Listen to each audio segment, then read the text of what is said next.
C Joseph Vijay எனும் நான்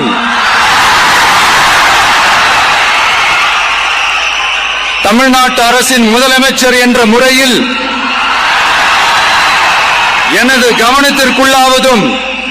தெரிய வருவதுமான எந்த பொருளையும் முதலமைச்சரின் கடமைகளை உரியவாறு நிறைவேற்ற தேவையான அளவுக்கன்றி